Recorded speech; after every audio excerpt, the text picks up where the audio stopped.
Hi, it's Sister Unity. Hi. Just come back from a charity event in the heart of West Hollywood. The city of West Hollywood has changed so much since I was last there. COVID took away some of our most famous and successful bars. There was one right in the corner of San Vicente and Santa Monica, the heart of West Hollywood, the heart of the Rainbow District, Boys Town. Rage. It closed because of circumstances arising from COVID. And it's been replaced by a new club called Heart, right there in the heart of the Rainbow District. I like the name. We recently had an election, and everyone was so scared of what could happen. We had a couple of elections. In fact, we've had a whole bunch of elections for 20 years or more that have scared people about what might happen. And it doesn't matter what your political persuasion is, both sides have been frantic with fear about what they thought might happen. So I want to talk about this and talk about the way of the world with a caveat before I begin. Sometimes bad things do happen, and they're awful. We all know what 20th century history is. And even in our 21st century, when we're supposed to have known better, human beings have gotten into some very painful situations.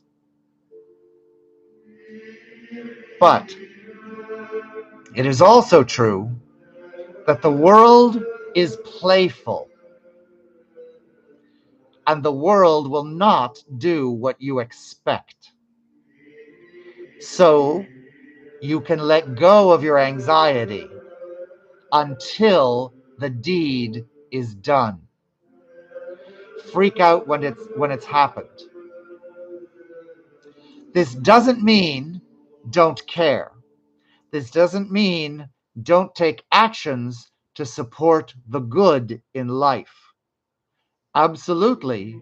Be careful, be proactive, and take care of other people. Aim for the best, do your best, and put out effort to make things better. It's the anxiety I'm talking about. The tendency that we have to spin our wheels in, oh my God, oh my God, oh my God, this might happen, this might happen. You can say it once and let it motivate you to act, volunteer, work for change, whatever it is for you that you can do. And if you do that, if you're working, then it does help take your focus off the anxiety. For example, this election, both sides of the election in the United States thought, oh my God, what if the other side wins? It's going to be awful. Both sides were sure of this. And people on both sides were sure that their side was going to sweep everything. Blue wave, red wave, we're taking over and making America safe for us again. Neither really happened.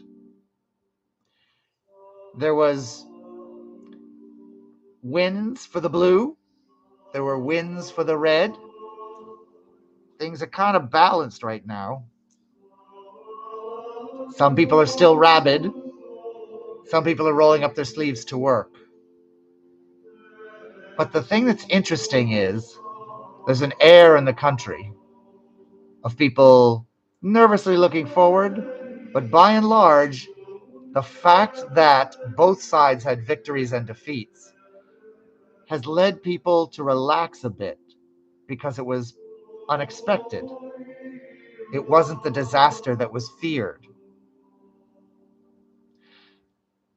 There's more that you can say about this election and ins and outs, and that's not my point. My point is to raise this instance as an example of how the world defied expectations, how the energy and flow of life did something surprising and different.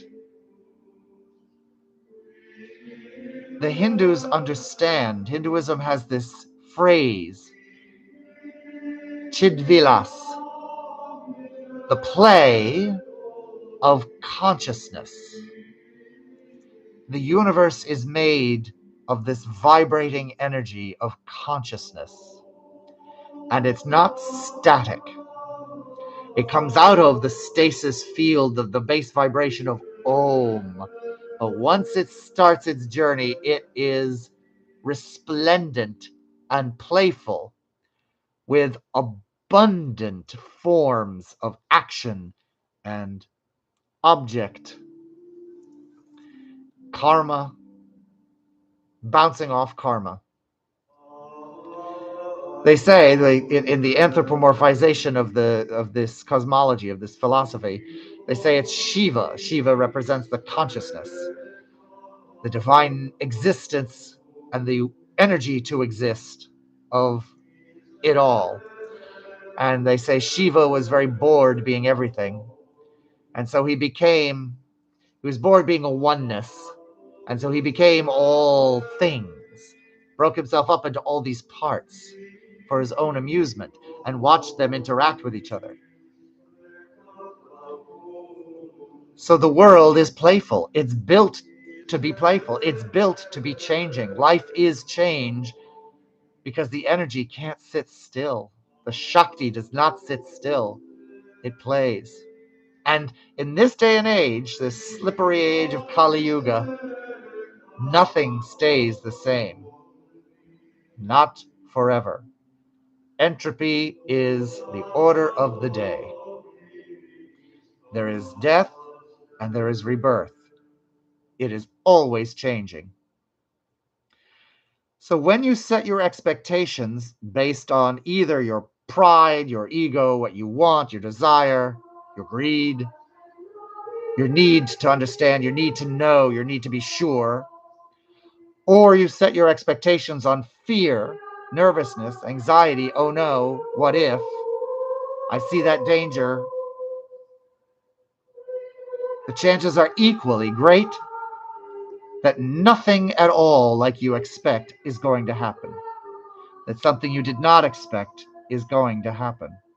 Or that something you expected to happen will happen, but not in the way you expected. So my advice is find that one thing inside that is permanent. And that's the sense of your own inner self,